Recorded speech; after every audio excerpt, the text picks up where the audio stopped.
Hi guys, welcome back to the channel. My name is Laura if you're new here, and on this channel I talk about book reviews. So in this video I am doing a review on the book The Kill Order by James Dashner. To start this video out, I rated this book a 2.5, 3 star. It's kind of like in between 2.5, 3. But in general, I did enjoy it.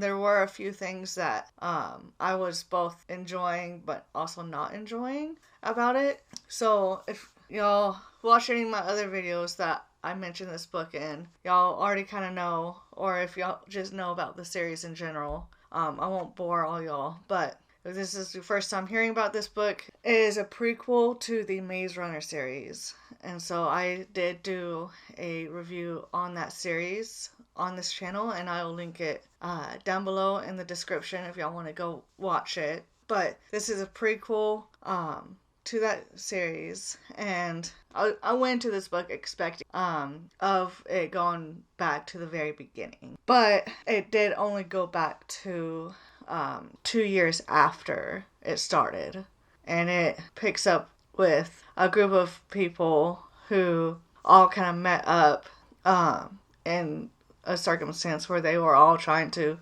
just survive. And so one of the things I didn't like was how much action there was. Like throughout the entire book there was a lot of action, which I did appreciate because it did keep my interest for the most part. There were moments where I was like, okay, it did get to the point where it did seem like it was too much action. And I'm the type of person who enjoys that kind of thing. I enjoy action. I love it.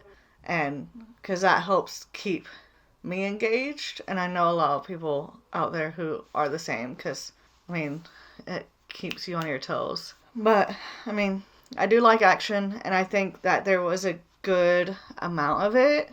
It did seem like it did start to get a bit much for me.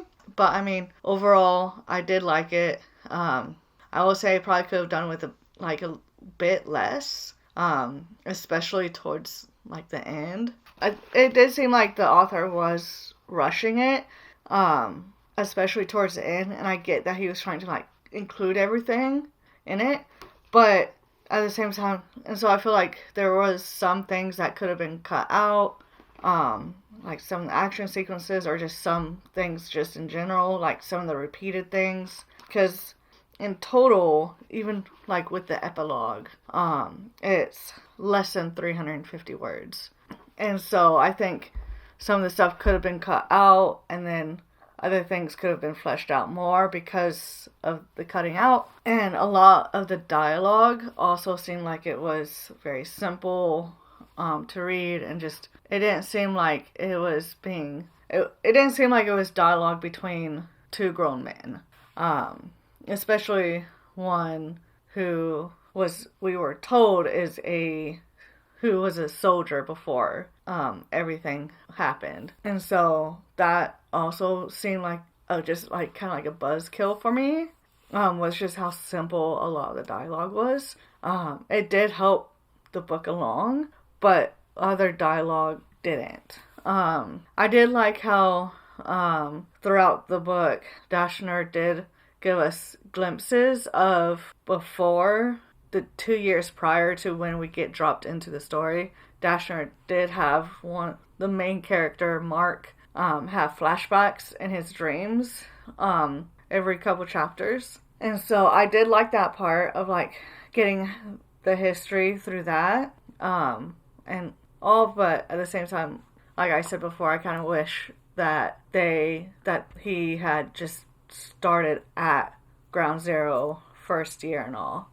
I will say I kind of also wish that there was more depth to the characters, because not trying to give the ending away, but I did kind of wish that there was that depth, because I still didn't feel all that connected to them at the end, and that I think that the ending would have needed for some of the ways that Dashner decided to remove some characters I feel like that would have been more like substantial and shocking if there was more depth to them. But I will say that.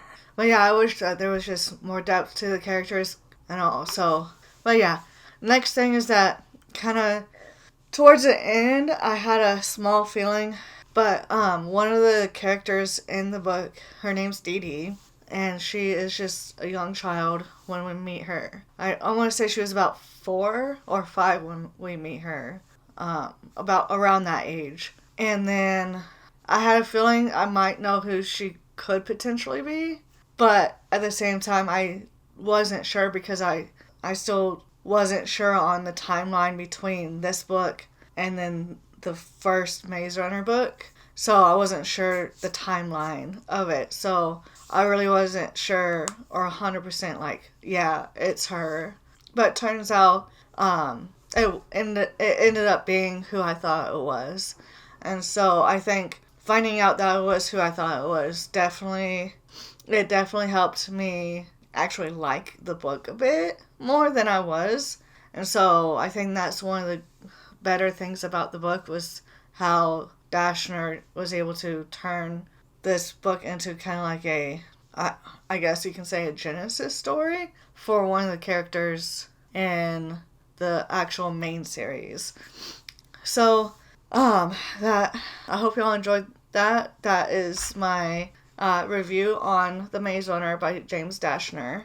I hope y'all liked it, and if y'all did, please give this video a thumbs up, and don't forget to hit the subscribe button if y'all don't want to miss out on any future videos. And if you've read this book and you have any thoughts on it, similar or different than mine, please don't forget to comment down below. And I will see y'all in the next video. Bye, guys.